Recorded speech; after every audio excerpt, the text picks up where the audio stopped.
Hey everyone, welcome back to my channel and welcome back to Russell's Movie Reviews, the show where I review stuff from my collection that you guys pick out, or sometimes, or most of the times I just pick out myself, and mostly they're pretty good to one of the best movies of all time, but then you get some movies that are just straight up garbage and no one should ever see them and should live in the depths of hell.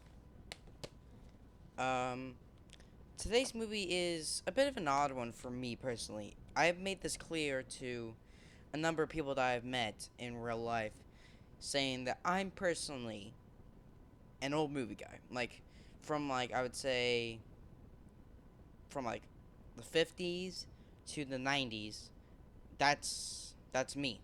Like, that's the kind of movies that I watch.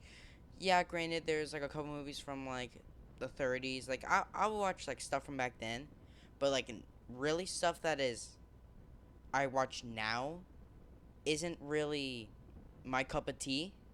Um, unless it's something that I personally think is going to be good, and if it's like a follow up to a series that I like, which will be actually will come in place actually in the next marathon, which I'll be discussing in a couple videos from this one, but most of the time I prefer older movies, but um, there is that one movie from a certain year, like a couple years, that I'm like, okay, now my opinion kind of changes on this a bit. And as you guys can tell by the title and the thumbnail, today is we're gonna be reviewing the 2019 hit comedy. I think. Well, I think it basically is. Which is Good Boys, which came out on August 16th of 2019, with a budget of $20 million domestically. It made over 83 million, and worldwide it made over 111 million.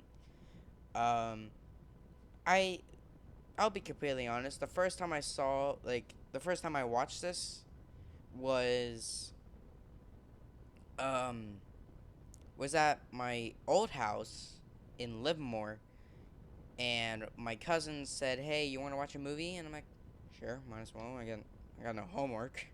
And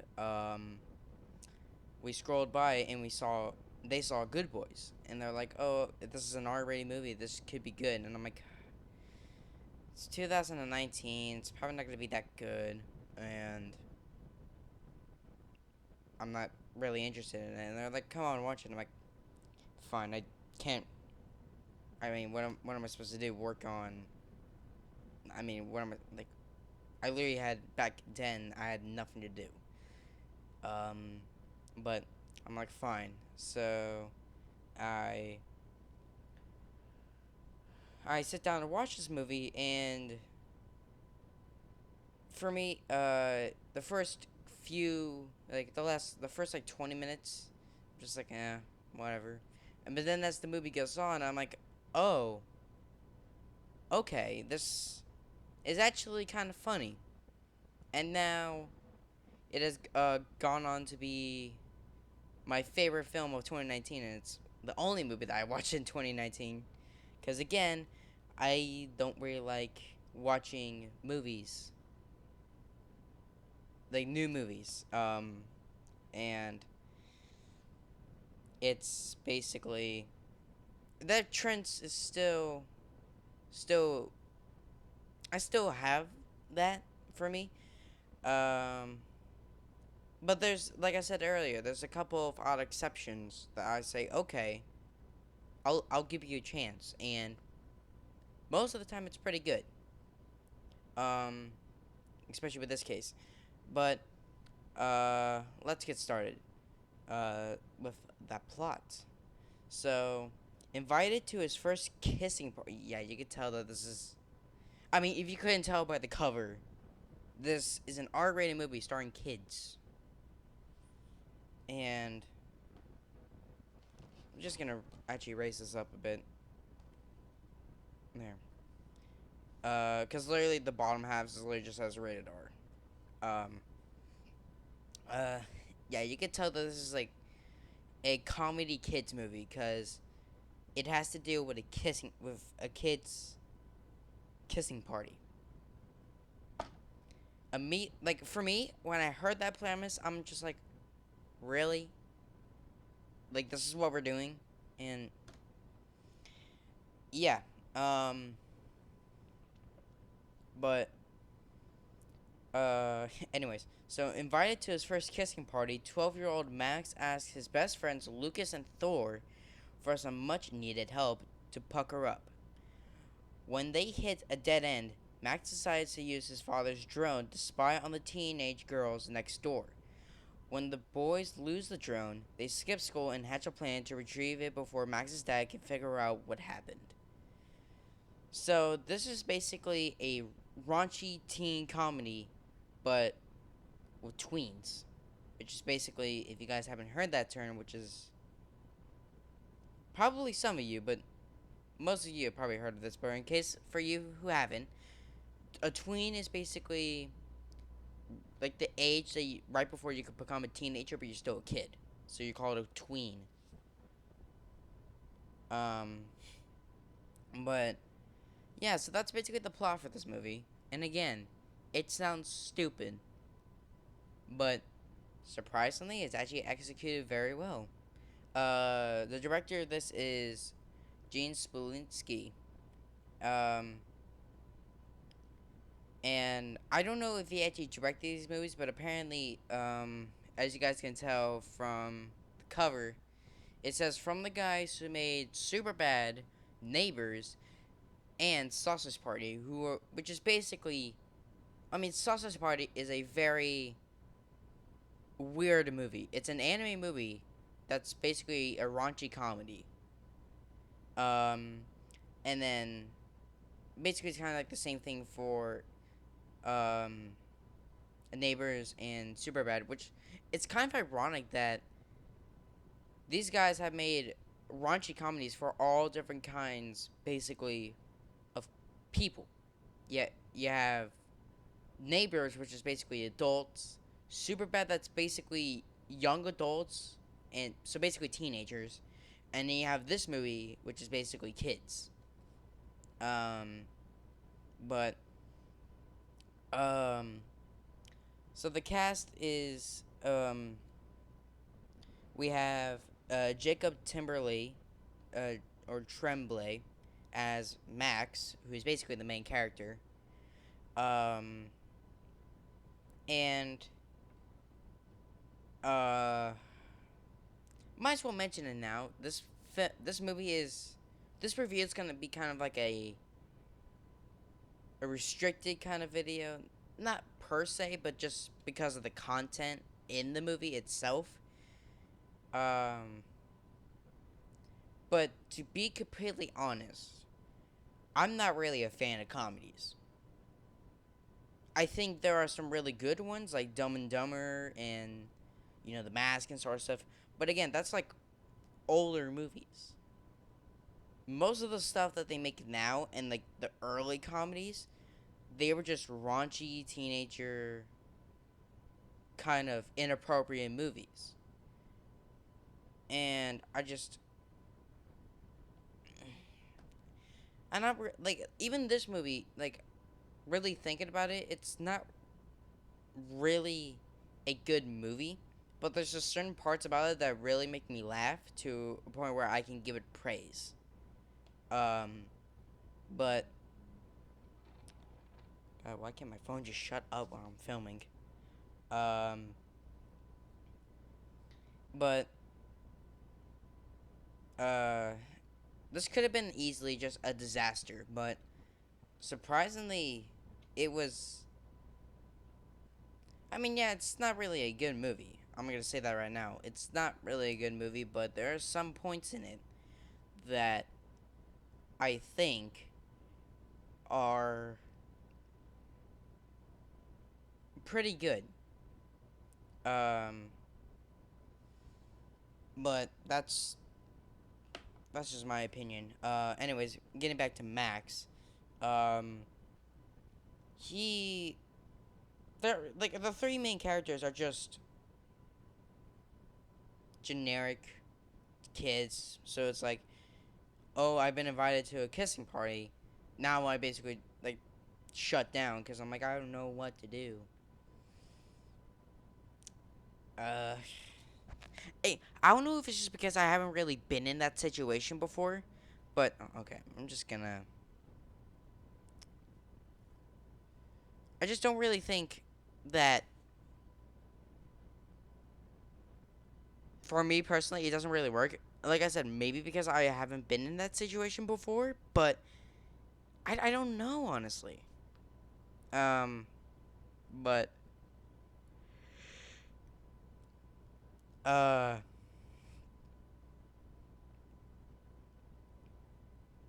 we have Keith L. William as Lucas, who is not trying to be racist, but he's basically just the black kid of the group. Who, to be completely honest, he has all the best moments. I'm just gonna say right now that kid, I don't know how he did it, but he is damn good in this movie. And you know, like he has some of the best moments. Like, like not trying to do a complete 180, but like the scene where they after they pull off a stunt, uh, Lucas is kind of dislocates his arm, so they try to figure out how do we fix it, and I think they do a thing where they get it back, and immediately like 2 seconds later he dislocates it again. It's like, oh come on. Uh, so I mean, like that's pretty funny. Um, but most of like the actual kind of plot stuff just really kind of dragged for me. Um, we have Brandy Noon as Thor. Yes, his name is actually Thor.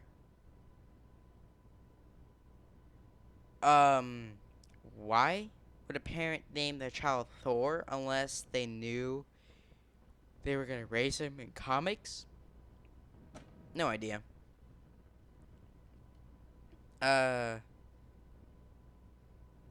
but he was just, to be completely honest, he was probably the my least favorite out of the three main characters. Cause yeah, the stuff that they're doing is stupid, but he's kind of a douche. Um, but that that's me. I think most of the stuff that he does is kind of douchey stuff, but it eventually just comes out to them kind of parting ways, and then like I think like a few months later, I don't exactly remember what the date was, but it's like a few months later, and they kind of get back like together as friends, and yeah, we have Molly Gordon as Hannah, and Mordora Francis as Lily, who is basically the two girls that have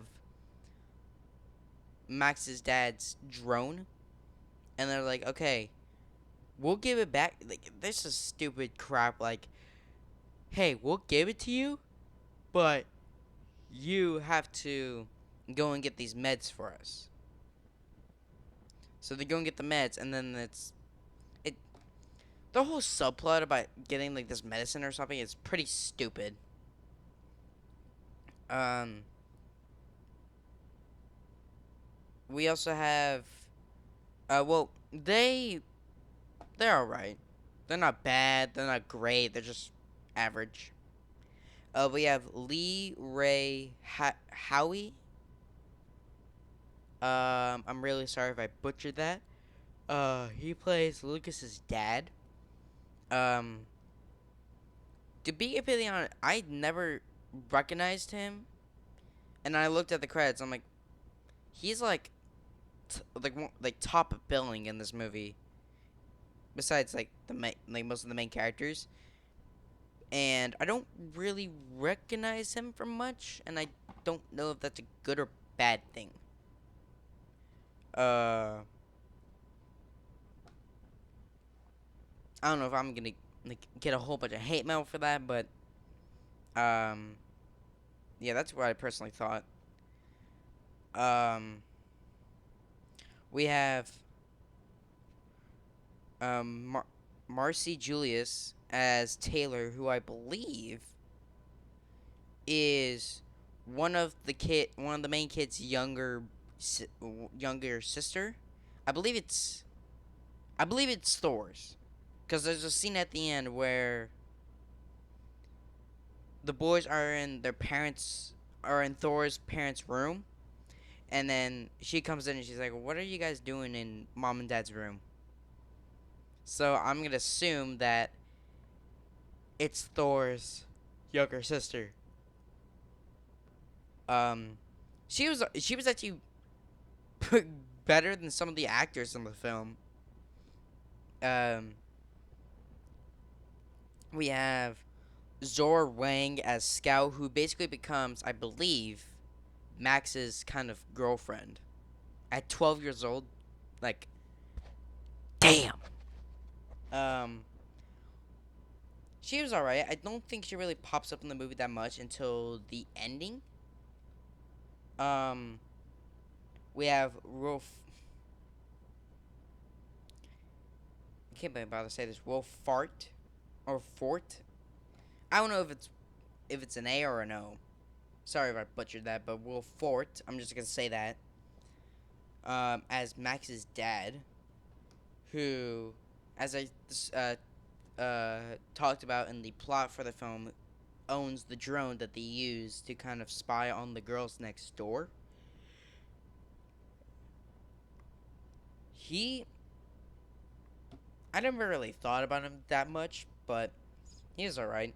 Um, I think he was the one that eventually led to Thor leading the music, like the band for the school. Because there's a scene at the, like, near the end where, um, this shows like a montage of like him singing the song and then like what the three boys were doing. Like Lucas becomes like the head of like the kind of security for the lunch area. Um, Thor becomes, I believe, the main singer for the school music group. And then what's Max been doing? I honestly have no idea. I think he was literally just trying to find a girlfriend. I'm not sure. Um, and then we have surprisingly Rita, I believe, the singer, as Lucas's mom. And that's just like, uh, okay. That just came out of nowhere. Uh, but yeah,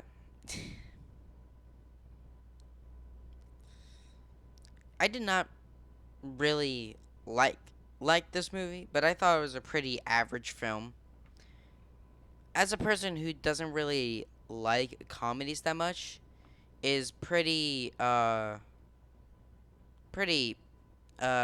actually pretty good for like I said, a guy who uh doesn't like comedies that much. I can't believe I'm saying that multiple times. Um, but uh,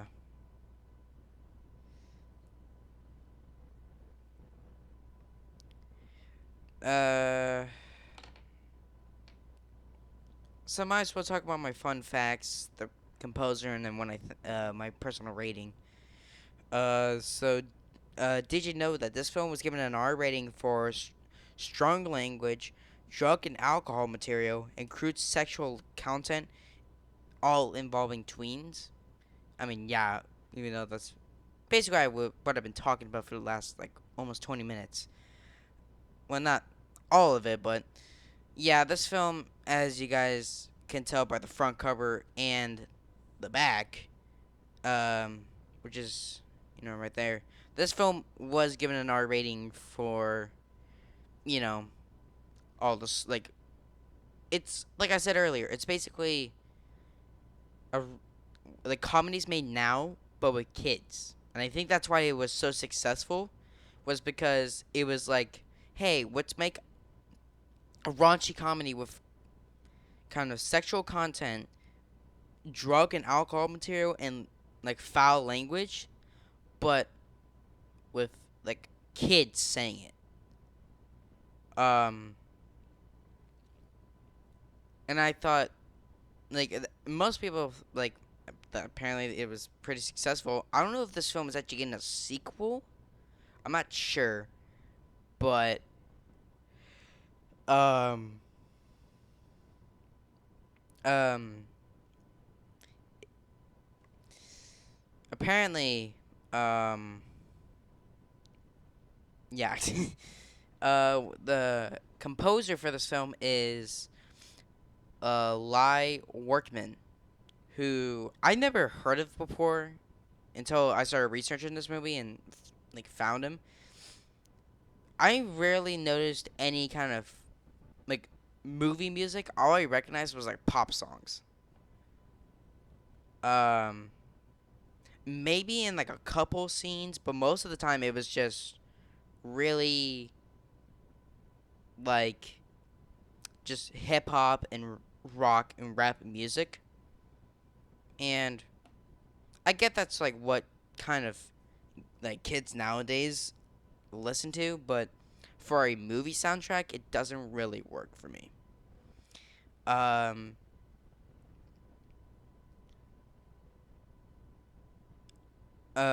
so yeah, that was my review of Good Boys. I don't think it's a very well done movie, but it's certainly, for me being not a comedy guy that much, for my like I believe my second viewing for this film wasn't that bad. Um, but would I recommend this to a general audience? Not really. I would only recommend this if you're like really into comedy movies and you want to see something different. Then I say this is for you. But for me, honestly, it didn't really do it for me. I would personally go back to like Dumb and Dumber, The Mask, um, any like the like late '80s, early kind of '90s comedy movies, especially stuff with like Jim Carrey. That's the stuff that I say is good. Especially like Ace Ventura and like I previously said, Dumb and Dumber and The Mask. I think personally those were a lot better. But yeah, for if you're really into comedy movies, I would recommend this. I'm gonna give this film a 5 out of 10. It was pretty average film, um, but would recommend it to all general fans. Stay tuned for tomorrow, guys, where I'm gonna be talking about a movie that's certainly better than Good Boys. Tomorrow, we're gonna be talking about, surprisingly, my first Alfred Hitchcock movie. And if you guys have seen my previous collection video, which I did maybe like a couple months ago, you'll know that I only have one Alfred Hitchcock movie so far in my collection, and that is The Birds. So stay tuned for tomorrow, guys, where we're gonna be talking about um, 1963's The Birds. And I'm gonna say this much: this film ain't just average. So anyway, guys, hope you guys have a great day, and stay tuned for tomorrow. We're going to be talking about Alfred Hitchcock's The Birds. Live long and prosper. Out.